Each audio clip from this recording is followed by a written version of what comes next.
Now, next month, 55,000 students will sit their leaving cert, taking the average family size at 4. And I know it's probably a sort of a mild estimate. But anyway, that's at least 250,000 people whose stress levels are going to jump dramatically in the next few weeks.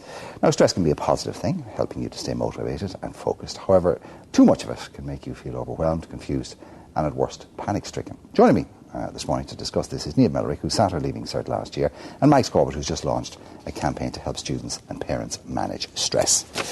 Good morning to you both. Thank you very much for joining us. Now, Niamh, you've been through it, and you had personal things going on in your life as well, which added to your stress. But I'm sure you got all the tips, all the do's, all the don'ts, all the rest. I'm just wondering, did it live up to your expectations? Did it work out the way you expected? Or were there things that nobody had prepared you for when you were sitting the exams? Well, coming up to this time now, it is the stressful time. It's the 3 weeks before, and I think that was the most panicking time. And I don't think you're really prepared for the panic that does set in, because you've so much based in it and all, like your first choice in the CAO. But there is, I thought, little ways to combat the stress. Like, my most advice would be for the time now, because I think this was the most valuable time. So I'd say even your timetable, like I just sat down and made a proper timetable, and if you actually spend time in it and break it into sections, so instead of saying biology half 2 to 3, if you say chapter 1 half 2 to 3, that way it's just a more achievable goal, and when you sit down you get chapter 1 done, you feel like you've done something instead of staring at the whole book and looking at all you've to do. So just little things like that, you know. You were obviously getting loads of advice about what you should do and what you shouldn't do. So what was the most valuable piece of do advice that you got?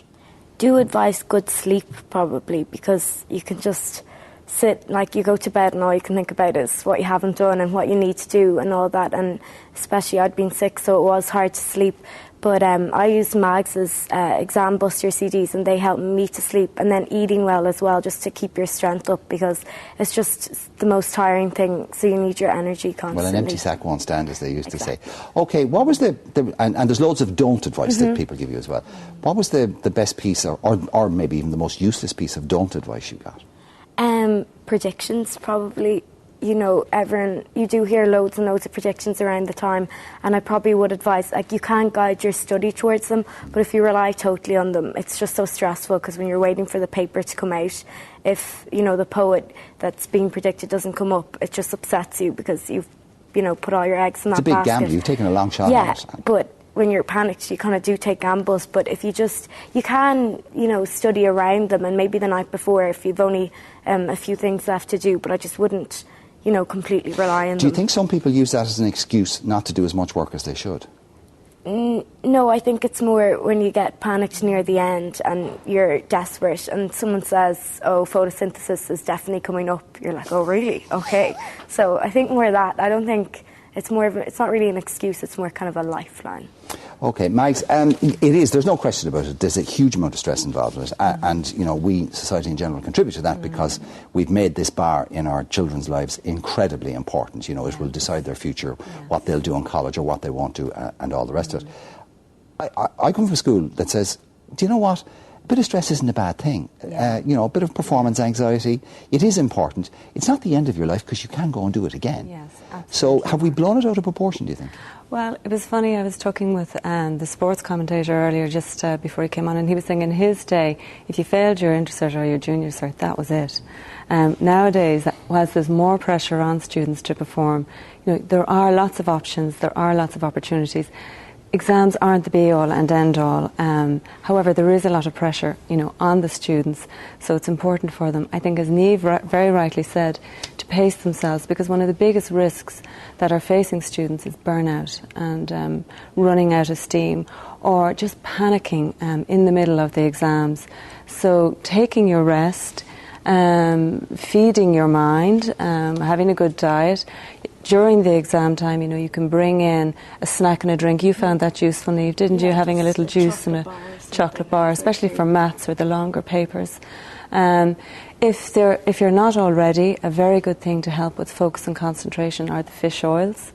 You don't have to eat the fish. Not everybody likes, you know, fish, and it's not always the favourite meal. And one of the tips that I would give to parents is to keep a family routine, have lots of snacks, healthy snacks, And a good multivitamin and a bit of supplement coming up to this wouldn't do any harm anyway. Absolutely no, and I find that the IQ ones, the research is there, and they're a good brand for the fish oil. So if they're for the nervous students, it's a good time to take them, and for those students who may be a little over anxious as well and are studying very hard, it will just help them focus. I'm looking through the notes there. One of the things, there was a don't, and it said don't take rescue remedy.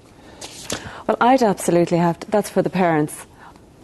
For a tip for don't take rescue remedy. One of the things that don't take rescue remedy. Well, in actual fact, I'd actually have to contradict that from personal experience. It says here the don'ts. Don't constantly ask how the exams are going.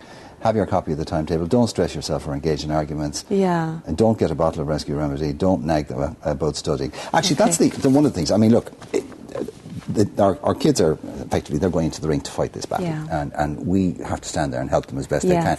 But no matter how well prepared or how focused they are, we can actually be adding to their stress. Absolutely, because we want the best for them. We want them to do well, and so it is important that for parents to actually take a little bit of a step back, to be there in a supportive but not an intrusive way for the students.